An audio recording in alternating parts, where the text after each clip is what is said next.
Okay, perfect. Thanks. So thank you so much for giving me the opportunity to come and speak about UI UX. It's a field and topic that I'm very interested in. And so I'm really happy to be here to speak about it.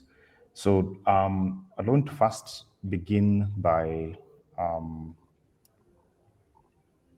let's first begin by introducing who I am so you can know who's speaking to you today. So I am a user, my name is Antony Njoroge, I think that's already been said, and I'm a user experience designer at Proto Energy. I'm also the community lead in UIUX Nairobi, and I welcome anyone who is interested in being part of that community to join us. Something about me is that I enjoy sci-fi movies and books. One of my recent reads is Hail Mary by Andy Weir, and I also enjoyed the movie Interstellar. And yeah, so that's me. Now, let's first begin by, we've said the topic of today is getting started in UI UX, but the question is, what is it? And in my own interpretation, first, let's divide again UI and UX, user interface and user experience design. So UI UX is the design of everyday things, how they should feel, how they should interface, how they should function, and how they should look is also part of it. It's about giving users an experience that they're going to find delightful. And so the main focus here, you'll be, if you've noticed, there's a U in both of them, in UI and UX, there's a U. And that's because UI, UX and user interface and user experience design focuses a lot on the user and making sure that the user has an experience that is good, that they can enjoy, that they will enjoy. And so the focus is on the user, the person who's going to use our product, and the experience that they're going to have. So specifically, let's break it down. There's UI and UX. So let's first start with UX, because that's how the process usually starts. User experience is basically the process of analyzing the user's needs so that you can be able to find what they need and create for them flows and processes that are usable, useful, and enjoyable. Basically meaning that this guy is, as a person is going to be using whatever it is that they're going to be using, they're going to find it usable. By usable, we mean that they're able to accomplish whatever they need to do without the assistance of someone. So let's say you designed an app and someone doesn't know. So let's say it's an app that is supposed to play music and someone doesn't know how to get a song playing or cannot be able to find find a song, like where is the playlist and stuff like that. If they have to ask for assistance or struggle while doing that, then the app is not usable. Then useful, meaning that they're actually able to accomplish what it is that they want to do. So in the case of useful, for instance, I was creating the sort of like the community page for UIUX Nairobi, and I was using Discord. And the thought came to me, would this be a good place to do meetups? And so as I was looking through what the meetup, the meetings functionality is on Discord, I found out that there are a number of very important things that were missing. One is that I cannot be able to show video as I'm doing now in the stage channel, and I cannot be able to also share my screen. And so it's not actually usable, though it's a tool that is out there, but it's not actually usable for my use case. Now, the final thing here is enjoyable. Now, over and above the experience being usable, it also needs to be enjoyable. The person using the whatever it is that they've created, they enjoy using it. So it's visually pleasing, it's actually accomplishing their need and then more. It's giving them more than what they were expecting. So again, this is part of designing an experience that they're going to enjoy. So as a UI UX, especially in UX design, user experience design, you want to make the experience usable, useful, and enjoyable, and so that the users can actually continue using it and share that product with other people. So I'd like you to think about a product that you really enjoy using, any one of the products. So by product here, I don't mean like a physical thing. Think about an app that you enjoy using. Why do you enjoy using it? Why do you use it? It's most likely because it satisfies those three tenets and probably more. And so it's useful, especially if you're considering going into UIUX as a career, to start observing things around you and things that have been created by people, and find out why do I use this product? Why do I hate this product?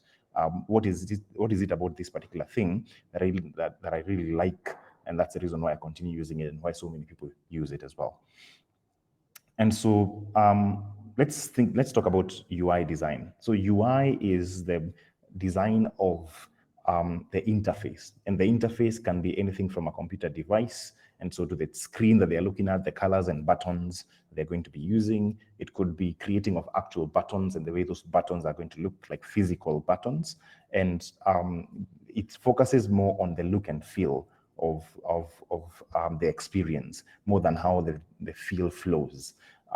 So the designers would aim to create something that is pleasurable to use, looks nice, is memorable. So for instance, if you saw a WhatsApp screen, you know that it's a WhatsApp screen, and it's easy for you to distinguish a WhatsApp screen from any other screen. That's because a UI designer made sure that it's memorable, that there are certain things that are very consistent in the way that it looks. Yeah, so basically, that's UI design, creating the look and feel of the product. Now, something to note here is that UI and UX are two sides of the same coin. Actually, you'll find that most people either have the title of UI UX designer, or that they have the title of product designer, because they are doing both sides, figuring out how it's going to flow while figuring out how it's going to look.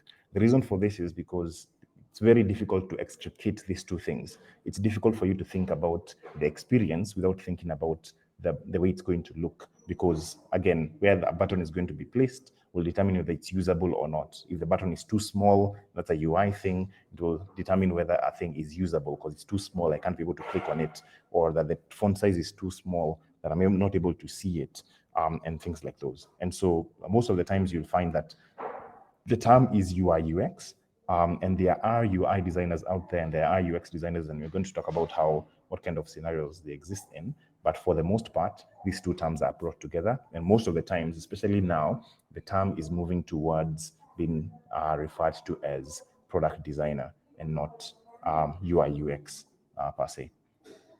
So I'd like us to have an activity, and I would like you to probably comment in the chat what is wrong with this dashboard. So just take a moment and look at it. Take a look at the dashboard and specifically focus on the buttons. What is wrong with the buttons? What is wrong with this dashboard? So I'm going to be silent for a moment, and I'm going to ask you guys to just write it down. Write down what you think is wrong with this dashboard.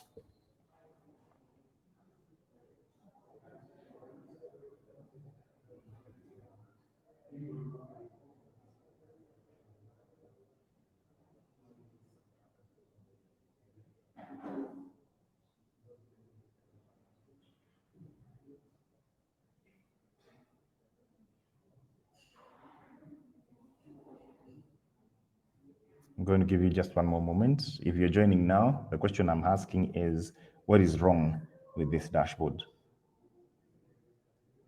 I'm still not seeing any messages in. Probably you're thinking. If you are, continue thinking, but post your message. I'd love to know what your thoughts are. What's wrong with this dashboard? Because it's something seriously wrong with this dashboard. And a UX designer should be able to, would have fixed this had they paid attention to it. Probably for an explanation for the people who may not understand what we are looking at, this is a dashboard of a vehicle, and the letters here indicated are, the top one would be park, then this would be the reverse button, and this would be the neutral button, this would be the drive button, this would be the sport version. So the sport version is the word, like if you wanted the vehicle to be able to go really fast and be on sport mode, this would be the stop, the button you'd press. And then this is the start and stop engine button. So basically this is what you press to start and stop the engine when you're operating the vehicle. So For instance, most of the time, I don't know whether you've driven before, but most of the time when you're starting to drive, you will enter the vehicle, then press the start engine button. And then once you press the start engine button, the vehicle would originally be on park. So you'd press on the drive button. And then when you start driving really fast and you probably want to get into sport mode, you press the S button. So again, I'm giving hints on what's wrong with the buttons. And I'm seeing answers coming in. Harry has said the location of the buttons are distracting because they're very close to the steering wheel. Yes, that can be a problem, but I would want to hear more. Peter is saying that it does not have a guide. And yes, that also may be one of the problems with the dashboard. And there are no instructions for the beginner to know what to do. That's true, because there's no way for you to be able to, unless you have driven for a while in other vehicles, you would not know what this is. So beginners have no idea what to do. Anyone else wants to say something? I will give it one more minute.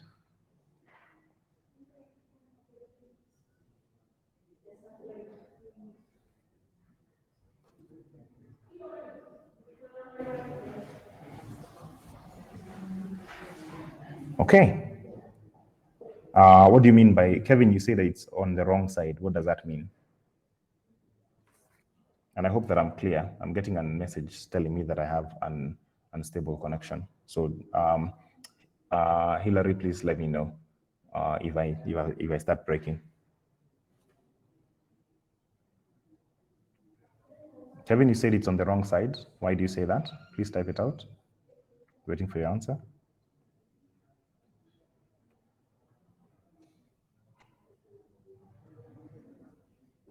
Again, as we wait for that, so he's a more annotated button. So the main problem, okay, let's see. A bit rough to prevent one fingers from sliding. Yes, I agree. That's one of the problems as well.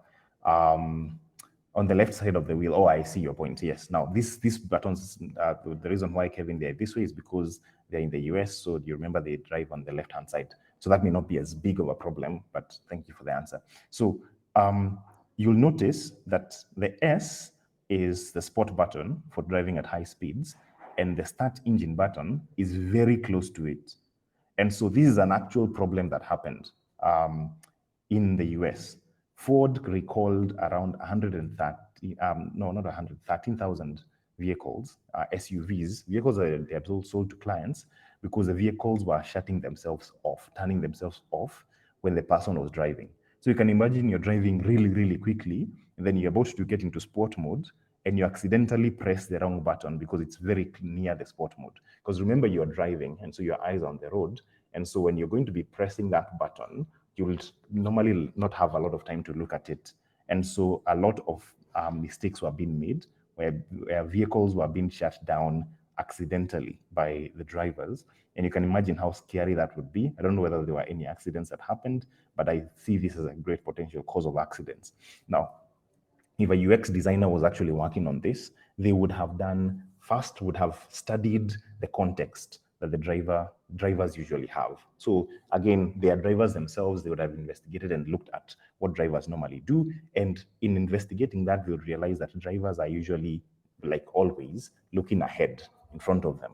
Then when they're creating the product, they would probably, if they had created it this way, the mistake would have been caught during a phase called testing, because the phases in design would be like learn more about the user, and the next phase after that would be ideate on things that you can do, like ideas for solving the user's problem. And the other thing would be designing the actual thing, prototyping it, so that it can be seen, like someone can be able to visualize how it's going to be before any code is written. And then the final stage in the UX, the UI/UX process is testing, where you actually test it out with users and find out what they would say.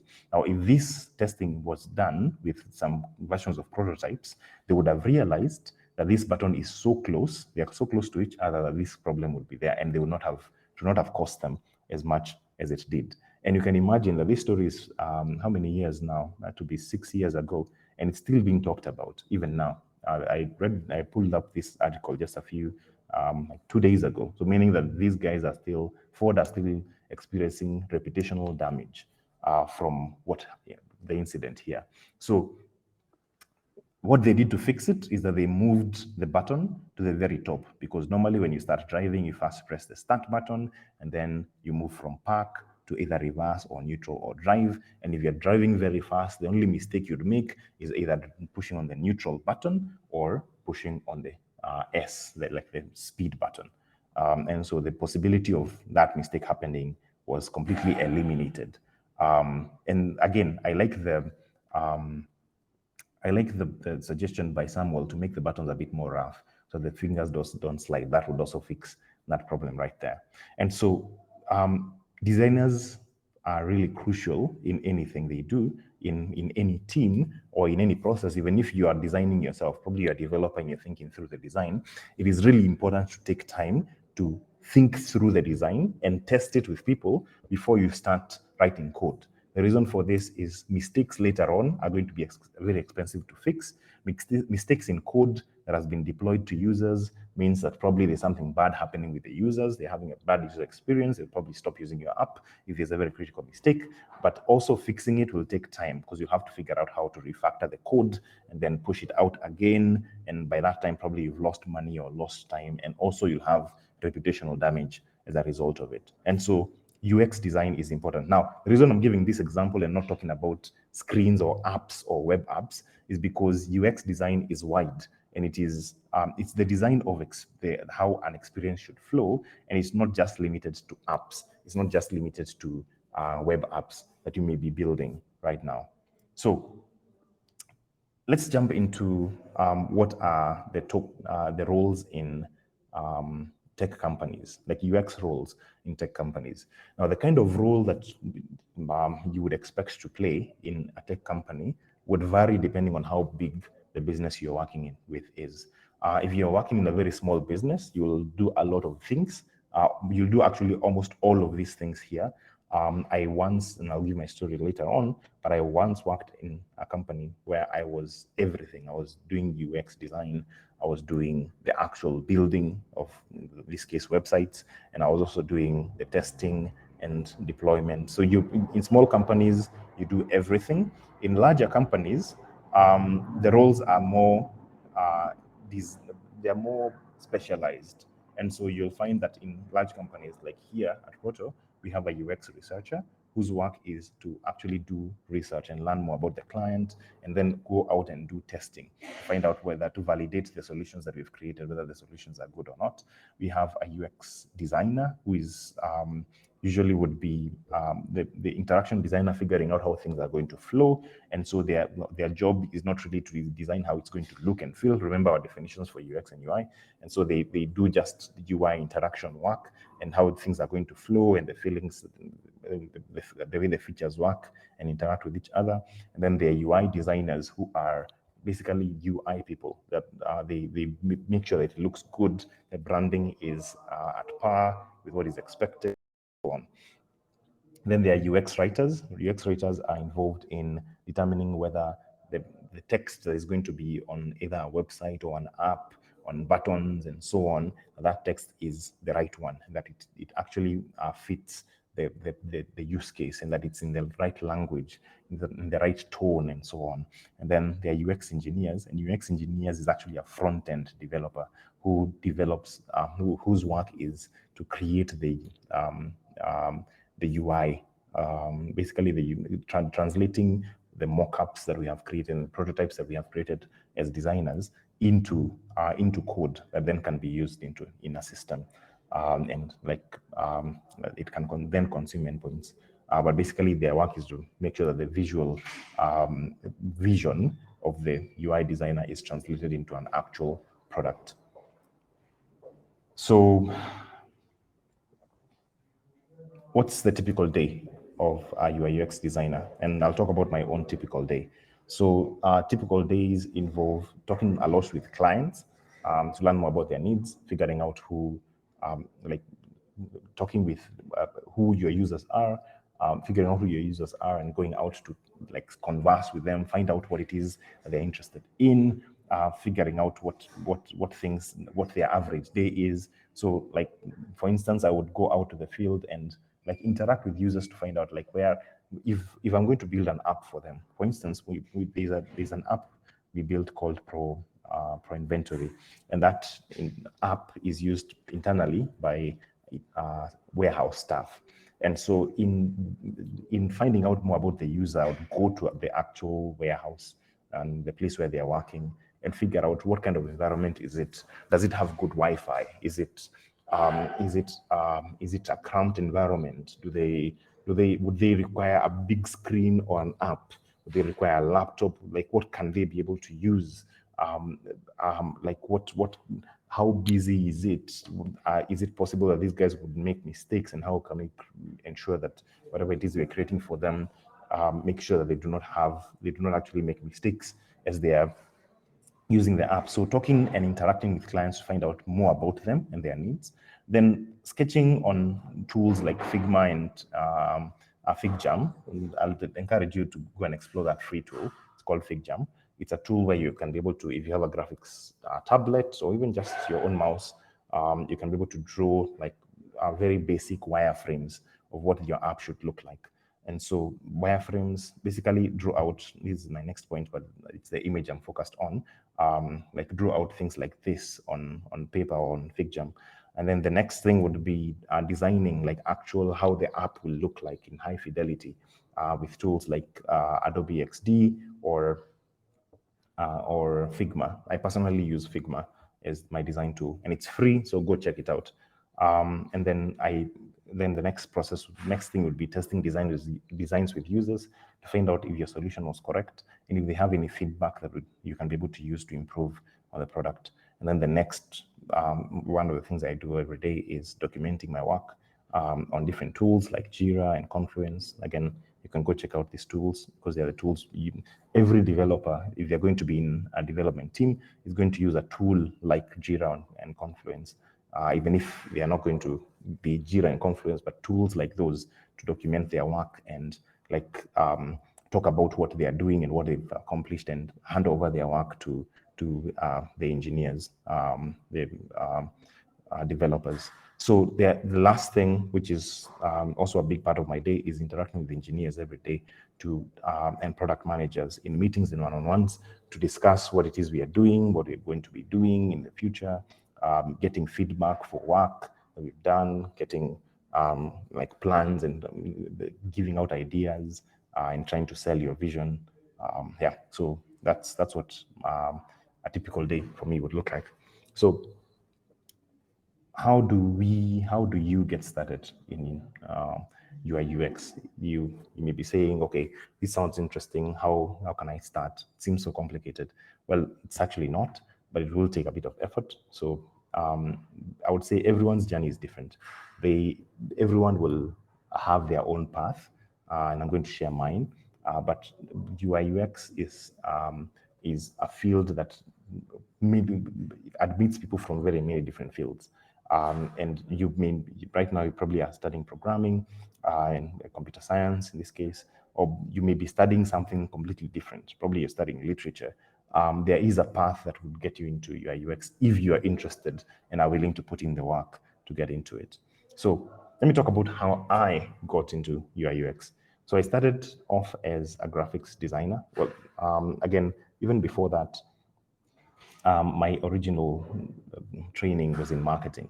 And so those are the roles that I was doing. And in one of those roles, I found that I really didn't particularly like it and enjoy the work. And I wanted to change the direction of where my life was headed. And so I decided to start doing graphics design. And sort of like a pastime, I started doing it for businesses and started doing sort of like social media marketing for them. And as a result, I transitioned on to a company where I was doing that as full-time. Instead of doing it as a side hustle, I started doing graphics design and social media marketing for a company like as my main job. And I did that for a while. And as I was doing that, the company I was in was also developing websites. And so I started designing websites here and there. Again, because of my skills in graphics design, I started designing websites. And as I continued designing websites, the website became more and more complicated to build. And so as they became more complicated to build, I now started to learn UX. That's how I got introduced into to UX, because I was already doing UI design. In designing a website, I was basically just doing the UI design, not really thinking a lot about the users. But as the websites became more and more complex, we started building e-commerce websites. We started building websites for more prominent personalities. Then it became more and more difficult to just build the UI without thinking deeply about the user, without doing testing and so on. And so UX design principles became part of my way of solving some of these problems. And as I continued doing that, the clients really loved the work that we were producing. And so I started getting pulled into that direction. And so I started learning about UX, and there are so many courses out there. There are a lot of YouTube videos. There are actually courses that that are out there that would be useful in helping you to learn. And I started getting the principles and the processes of UI design, UI UX design, like in my life, and actually started doing them and started incorporating them in my work more and more.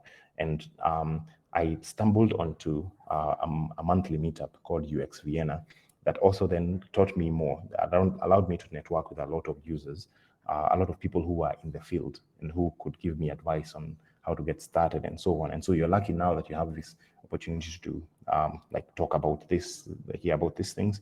But being part of a community helps you to incorporate it in your own life and visualize how other people are doing it, learn from them, and actually also see that, by the way, I can also be that. I can also do that. It's not something that is done by aliens. I can do that myself. And so as a result of that, as I continued doing that, I got the opportunity to work at Proto as a UI UX designer, user experience designer, and my story is still continuing. I'm still continuing to grow and learn, but I've learned a lot over the years and accumulated a lot of knowledge, and I'm happy to apply it for my current place of work as I continue growing my skills and continuing to grow in this field. So the question for you is, again, I talked about how I got into UI UX, but the question is, how can you get into UI UX? Again, as I've said, our paths are different, and you may not follow the same path I am in. You are a student currently, and so again, you're not starting from a place of you're already in a career line. And so the beauty of being a student at this particular point in time is that you're actually able to learn and apply these principles before you get out of school. And so it means that you actually can be able to apply and be a proficient UI UX designer in addition to being a computer science graduate, which is a really good combination for you. So my encouragement for you is to start learning UI UX principles. There's a course by Google called these are Google certificates, actually, how to learn UI UX. Again, just go look for it on Coursera. I would recommend that as an option. And there are a lot of others. It's not like that's the only one. Go start on a course. It will give you some fundamentals. Then after that, start participating in design challenges and give them your best. Like, give the very best that you can in design challenges. Like, start with simple design challenges, like create a screen, create a button, go do some user testing. And so design challenges are really good to get you started. But I would say over and above that, volunteer your services to local businesses. Once you've gotten a bit of knack that your design skills are not too bad, you've done a few challenges and you're doing well, go to a local business. I'm sure there are a lot of businesses in Limuru, a lot of businesses in Nairobi, a lot of businesses in Kaboko, which I think is where you guys are. And you can go out and like tell them that I'd like to design for you a website. All you'll do is host it. I will do everything else. I will design it. I will do research for it, and now use the UI UX principles you've learned and apply them in building that kind of website for them, or collaborate with an Android developer, or if you are a developer yourself, instead of building a website, build an app and tell them, okay, you just host it, I'll build the entire app for you, and think through the entire flow of how that app should look like and how it should flow and the function it should have. Do engage the full UI UX skill set that you've gained. The reason why this is important is because real world experience is really important. You may have class experience, you may have challenges that you've done over a fictional thing, but actually solving real world problems, is something that I would personally really encourage you to do. And the reason being is if I was hiring a UI UX designer, and I was asked to pick in between someone who has a lot of head knowledge and has a very, very beautiful body of work that is very prim and precise, but none of the projects are actual real world projects. And I was given someone else who probably is not as prim and proper and who does not have very necessarily extremely beautiful designs as you would see them, but that he has actually worked on real world problems that I can go and Google and find it, and I can go and like find it on the Play Store if it exists. That is the person I would hire over the person who just had like theoretical work. Something else that would be useful is be part of a design community. You can join UIUX Nairobi, and there are lots of other design communities, and be an active member. Review people's portfolios, see what they are doing well, give them comments, give them feedback, collaborate with other people, but also collaborate, like ask them to collaborate with you. And one of the things that you're working towards in all of this, in doing all of this work, is creating a portfolio. Now, when you're interviewing for a UI UX position, there are two things that you're going to be asked when you're sending your application. Actually, three things, but mostly two. The first two, if there are three, the first two of those things are the usual: your CV and your cover letter. But the third thing that you will be requested to give is a portfolio. Now, a portfolio is basically you giving case studies of problems that you have actually solved. So it's a diagrammatical representation of the work you have done. So it will have screenshots of your app and the explanation of this problem you are solving. So you also need to go and learn how to make a good portfolio. So as you're doing all of the things I've suggested before, like creating, like going to volunteering with businesses to go and like create that kind of work. And again, by the way, let me mention this: even if you're not going to be part of, even if your aim is not going to be a UX designer, even if that's not the thing you're aiming to be, probably you won't just want to be a normal programmer, doing the things I'm encouraging you to do will make you a lot more competitive as a developer, because you're going to be solving real world problems. You're actually going to be applying the knowledge you're getting in school and applying it to real life problems. Being part of communities and so on, this applies to anyone who wants to grow their careers.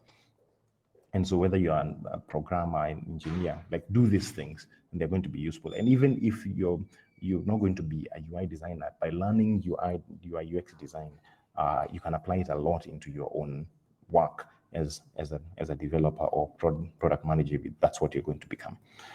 So learn how to make a good portfolio, make it shine, make it look good. And then the final step is don't be afraid of applying for jobs. Now, once you have done all of those things, you'll have a bit of work that you can be able to then apply for jobs. If you see someone stating that they need 1 or 2 years experience, as long as you have the things I've talked about, you can actually apply and tell them, oh, I actually don't have any formal experience, but I have done these things, and here's my portfolio that explains the things I've done, and you're very likely to be hired because you have real world experience. So that's how you can become a UX designer. So when applying for jobs, I would encourage you to start up, like begin your career with a startup. Now, the place I was working for, where I was building websites, where I learned UI UX design, was a startup. And so I was doing a lot of things. I was a digital marketing manager, I was their graphics designer, I was their web designer, I was their UX designer. I was doing virtually everything. But the thing about doing all of that work is that you do a lot of work and you have a very large body of work. You'd be able to get out of that place with a very large portfolio of very good work. You'll have dealt with clients directly. Your work is not going to be, you're not just going to be working on just one project. Now, since I left and joined Proto, I've only worked on like 2 projects. 2 or 3 projects since then. Like in my portfolio, they would have 2 or 3 things that I've been working on for that length of time. But if I was still in that place, I would have already done probably like 20 or 30 projects in that amount of time, because you do a lot of work and interact with it. You're forced to work much faster. Now, the reason why I recommend that when starting up your career is because it will build your real world experience really quickly, and you will have a great opportunity to actually grow very fast if you are if you start off in a startup compared to a larger organization. Now, larger organizations pay more, they have more access to money, so they pay more. But I would advise that you'd rather sacrifice the large amount of money to begin with to work in a startup, because you're going to gain a lot more experience. That's not to say that if you get an opportunity to work for a large company, that you throw it away. You'll find your way along the way. You can even do side projects if you do get that large gig. But I would encourage you not to just sit and wait for the large company to call. If a startup is actually giving you the opportunity, take the opportunity and run with it. It will be of use to you.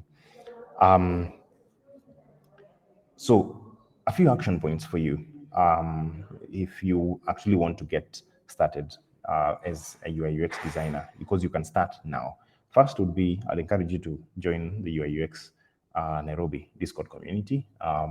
And I guess I'll share the link with Hillary, and I'll share it with you guys if you want to be part of that. And then attend UIUX Nairobi meetups, because these are meetup of actual UI/UX designers and people who are interested in the field talking about UI/UX stuff. So you'll get to learn a lot about UI/UX in that meetup. It happens monthly on every second Wednesday of the month. So we're having a meetup on the 8th, if I'm not wrong, the second Wednesday of December.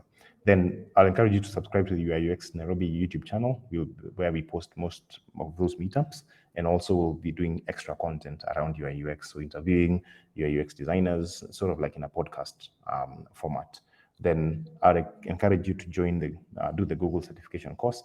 It costs money, but I feel like it's a worthwhile thing to do. Talk to your parent, or you can finance it yourself before you get out of school, because it's an extra certification that is actually recognized out there. And then do design challenges and volunteer your services to build up a portfolio, and then learn how to do a portfolio and do it and get a portfolio. And you will, at that point, then be job ready to actually work in actual jobs. So finally, I want to just end with a few FAQs, and you can be posting your questions. I don't know whether any questions have been posted. I'll check in the Q&A.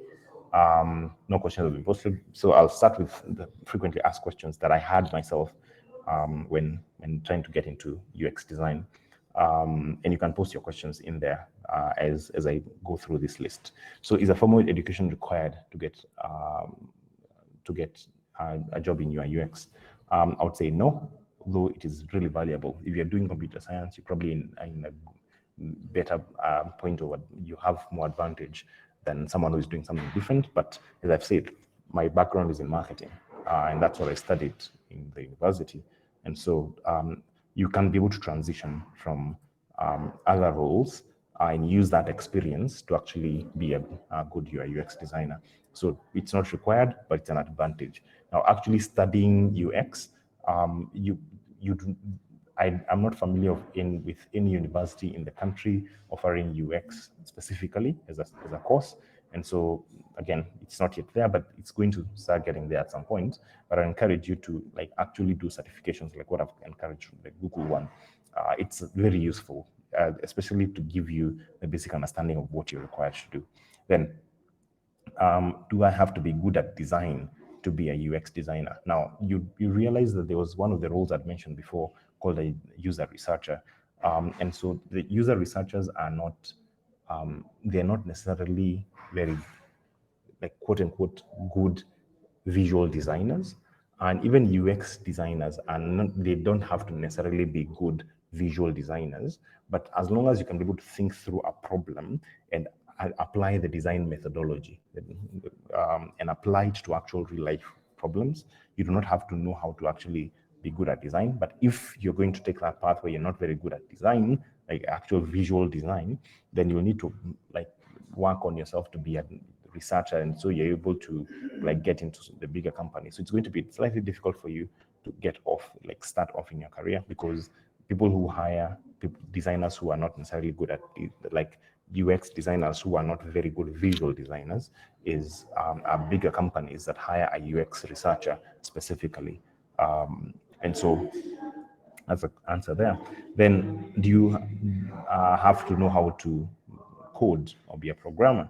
Now, as I've said, you don't have to. It's a big advantage. Learn learn React, learn what the people who you're going to be interacting with are using. So, for instance, I personally interact with a lot of Android devs who are not wrong using Flutter currently, um, and I also interact with front-end engineers who are using React. And so, again, I do not, I can't say that I am a programmer per se, but I will be able to read code and be able to understand how they're implementing something. And it's of use, understanding CSS, understanding how styling works in Android and so on, understanding those principles is going to be useful because you're going to be interacting a lot with these guys. So you need people to speak in a language that they understand and agree with. Then what are the salaries like? Now, it's different. For big companies, they're going to pay generally more than smaller companies. International companies are going to pay a lot more than like local companies generally. It's not the rule. And so I would encourage you to just do a quick Google search. How much do UX designers earn in Kenya? And the numbers there are accurate. I did a Google search myself. The numbers there are accurate, but it will be different depending on where how big the company is, what kind of problem they're working, which industry they are in. So there are a lot of factors that vary, and so do your own research. And I found that the research online is, for the most part, pretty accurate. Now, do I have to have a portfolio as a UX designer? Absolutely. There's no way you're getting into a design job without a portfolio. You will not even be considered for an interview. You do not have a portfolio. And a portfolio, like for a UX researcher, let's say you're not a designer, visual designer, you still need a portfolio and a case study that explains how you solved your problems. So I don't know whether in school you remember when you're being told by your math teacher, show your working, show how you solve the problem. Like it's very important for someone hiring you to understand how you work. And so most of the times they're going to ask you to show your work, show how you solved the problem. And so you absolutely have to have a portfolio as a UI/UX designer. I hope this has covered questions you may have in your mind. Do you have any other questions? Yes, we do have questions. So we have Harry is asking, which coding language do you use for UI design? We actually don't have a coding language that we use for UI design. We use a tool called Figma. I'll post the link here. So the Figma is a tool that allows, probably I'll even share my screen. So just a moment.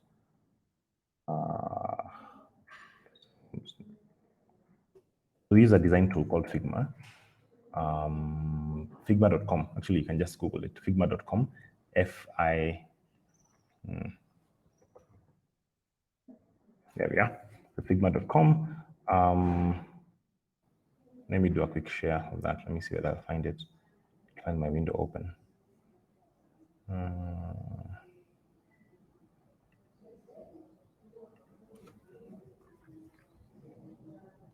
Just a minute as I look for it. Probably you can be asking the other question as I look for this. So as you continue, we have Sharon is asking, are there any websites to do challenges about UI UX design? Yeah. So let me first share this. This is an example. This is a dashboard I'm using. I'm currently I'm designing an app, and so the tool here is called Figma, and so you're able to use the app I was telling you about, the Pro Inventory app. And so the tool allows you to create screens and connect them to each other. So for instance, if I wanted then to like mock it up, like go testing it with users, I would put it on the prototype mode, and I would like present it to users like that. So it actually looks like an app that I can be able to click through, and people are able to see, like users are able to test it out and tell me, oh no, but there is no code here.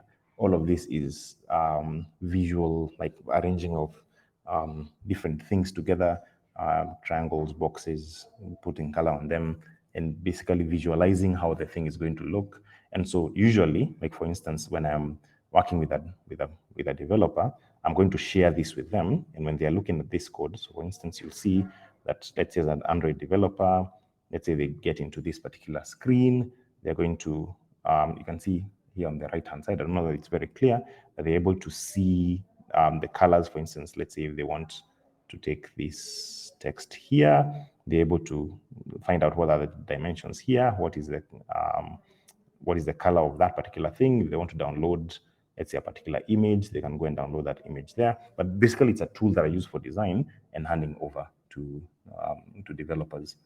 Yeah.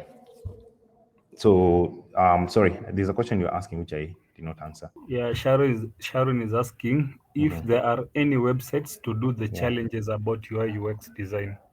There are a lot of websites. Just do like your UX challenge, and you'll find like a lot of results that will come. And so I would say, like, try out different challenges. The ones that, again, depending on which direction you want to head, you'll probably find one challenge better than another. So go and find out, like, go and explore like what challenges, which challenge works for you. But there are lots of them out there.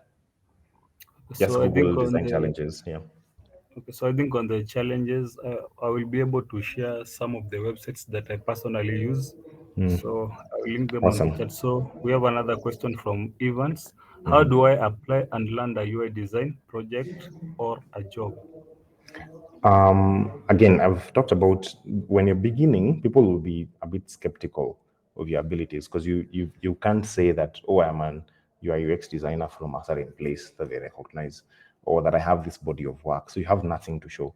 So the best place to start, my advice to you, would be first do challenges so you can be able to show that, oh, by the way, I've designed this and this and these things. Then go and volunteer your services to a business. So look for a business, probably, let's say you have a friend that that needs a website, for instance. Like, volunteer to do the visual design for that website, and like go through the entire UI UX process when designing that website. Like, go and find out who the users are, what phones do they use, how big is the phone, what context do they usually shop in, like create examples of, like, create things on Figma like I've shown, and then go out and experiment and test them with users. Are you able to click through? Yes, I'm able to click through. Or again, create an actual real world problem. So go and try and solve someone's problem. Or probably, like, even in a charity, for instance, like, do, like, a charity probably needs an app for whatever reason, or an event that is having an app that needs an app. Volunteer to do it for free. It's going to be the best experience you ever get. You may be feel, nataka kulipwa kwanza, but the thing is, no, especially when beginning, um, I would encourage you to sacrifice money for experience, because at some point you're going to make money. But if you first start off with money, then you'll be sacrificing experience for money, and in the end you're going to plateau. You can't go to as high as you can go. So my advice is, for as long as you can, for as long as you possibly can, sacrifice the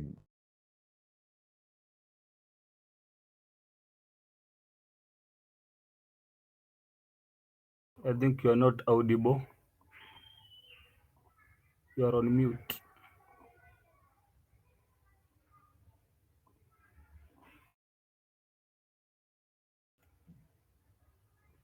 You are still on mute. We can't hear you. Can you hear me now? Yes, we can. Where did you lose me? Okay, about sacrificing money Yes. for the Yes. So again, my advice is that don't run after the money, and forget the experience. Get the experience first, and get as much of it as you can. Get as wide of it as you can. And once you have that experience, then you'll be able to ask for whatever money that you want. But if you first start with money, if all you're chasing is money to begin with, then you are going to be sacrificing your future to a degree. So my advice is, like work extremely hard and sacrifice the now for the future, is my advice. Okay, so Kevin is asking any advice on how to come up with a portfolio from scratch? I would say, do not start with a portfolio if you haven't done any projects yet at all. start off with design challenges, right? And the reason why I've advised like you do the Google course is because the Google course is practical. Like you'll do things practically. You learn some things in theory, then start doing some things practically. Now, when you start doing things practically, you will have a portfolio, right? Because a portfolio basically is a body of work. You can't just come up with a portfolio from thin air. It must have come from actual problems that you actually solved. So I would say first try solving some problems, solve a number of problems, because your first problem you solve will not be perfectly solved. And so you'll need to like solve a number of problems before you actually say that, yeah, by the way, I'm now good. I've actually now started learning how to solve problems with Zuri. And so learn, do a few challenges, do actual like volunteer work to have a body of knowledge and actually apply. Don't just make the portfolio just for the sake of the portfolio. Like actually apply your knowledge, apply the knowledge into actual solving problems and like think through, rack your brain into like solving problems. And when you do, then it's going to be easy for you to create a portfolio from there.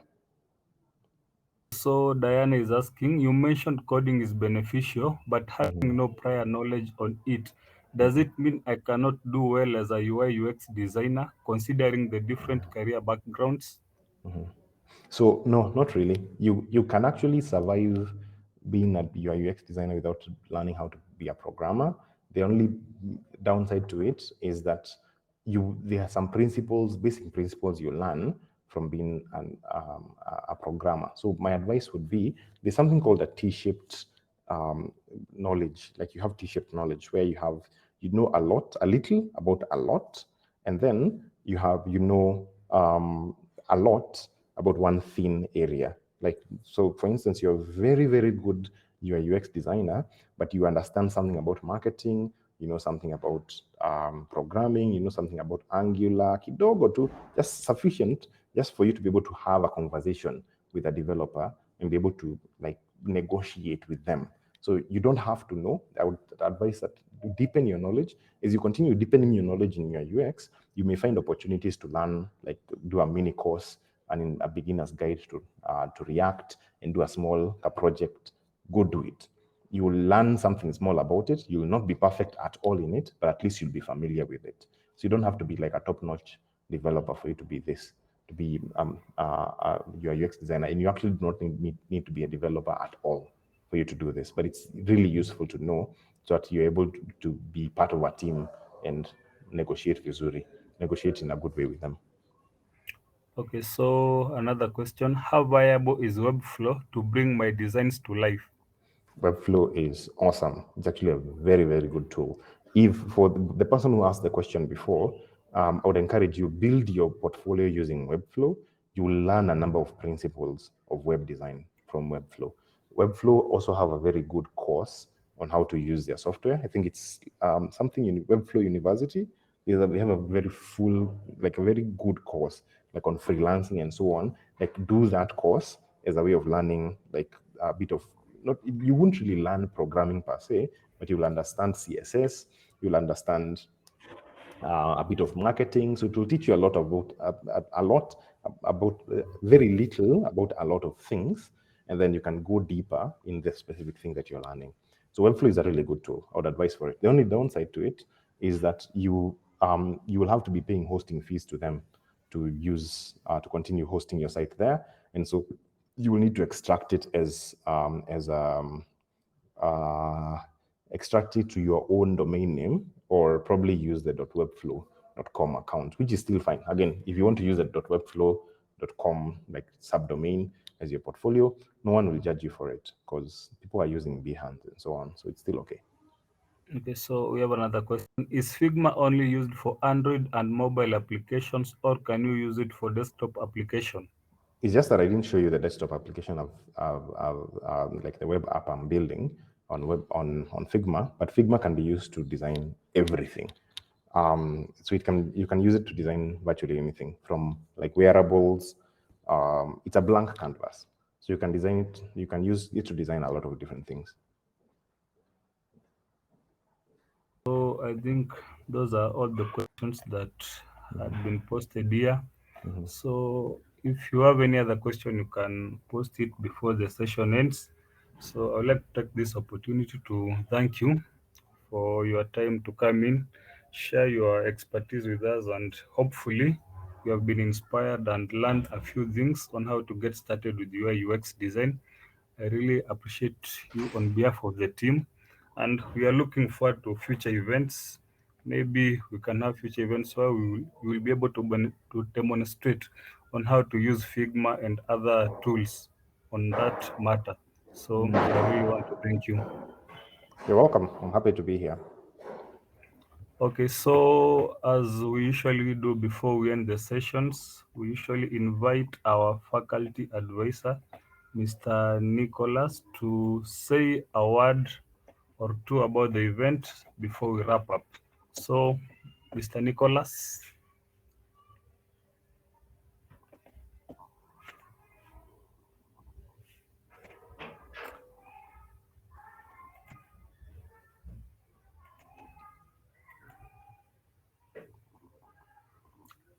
Hello.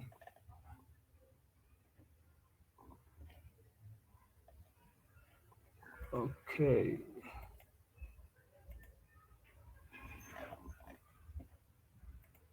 So I don't think he's audible enough.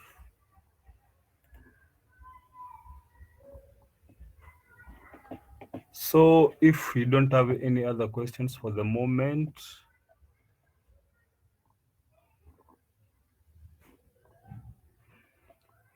okay, there he is.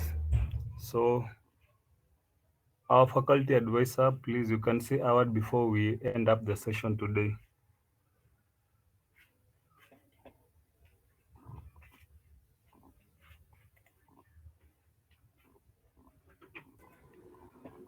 Hello? Hello, yes. Okay. Now if you're getting me, that's okay.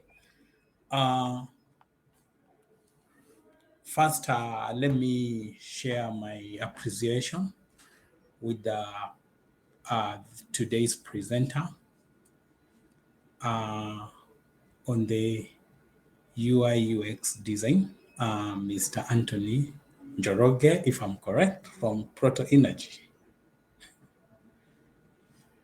Right. Yes. I think your presentation is very, very important. And I want to emphasize to our student your background. You see, your background is in marketing, and now you're excelling in an IT-related field. That one thing that has come out very clear, that self-taught skills are very, very important. And that is what I really emphasized. That's what I would really, really wish to emphasize to our students, that they should not limit themselves to what you should not. If you want to crack it, you should not limit yourself to what you are taught in class, but go ahead to be able to self-taught to yourself a skill.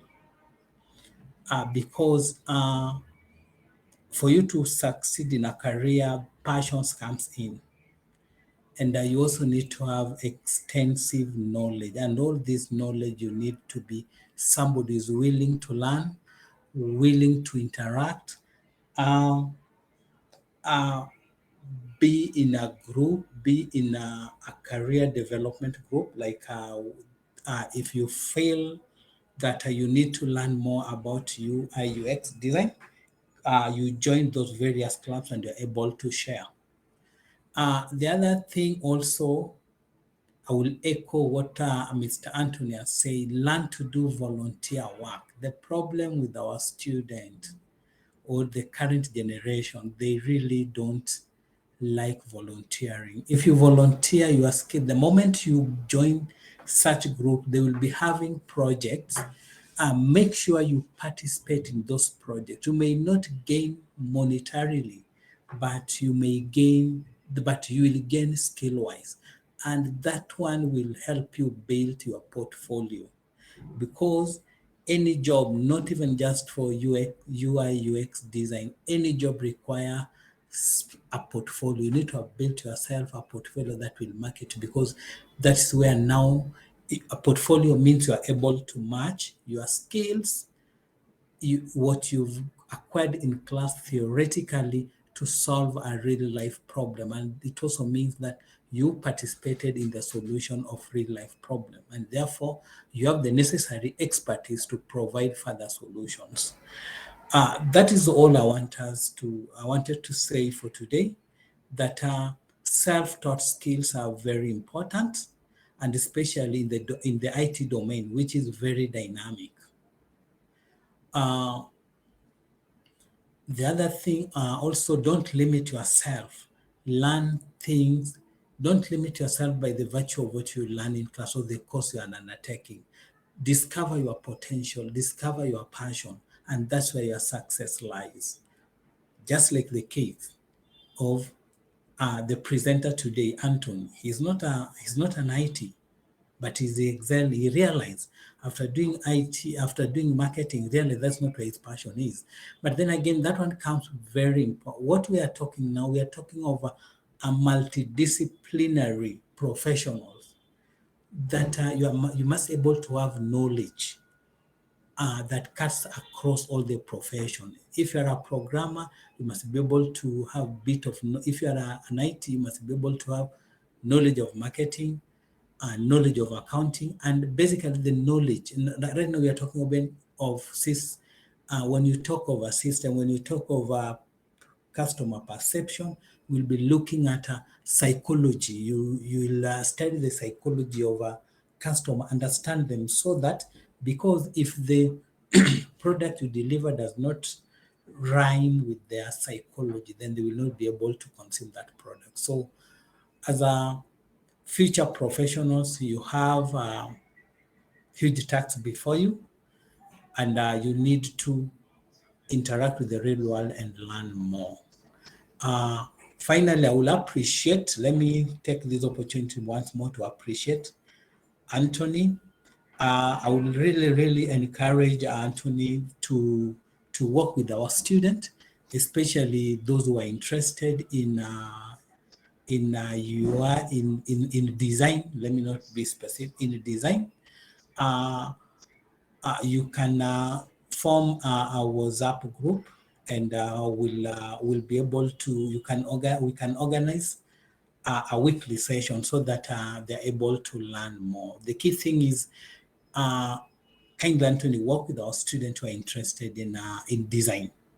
I'd actually be more than happy to create, again, I've mentioned that the UIUX community has a Discord server, and Discord is a lot like WhatsApp, but actually allows for meetings and so on. So I am open to creating a specific channel just for you guys, where you can be able to meet and interact, and other UX professionals can actually join in when they are available. So if you're interested, please reach out to me, Hillary, so that we can set that up. I think that would be very good. Thank you. Next time we need to see you around the campus physically. So more than happy. More than happy. Thank you. Karibu. Hi, Hillary, you can continue.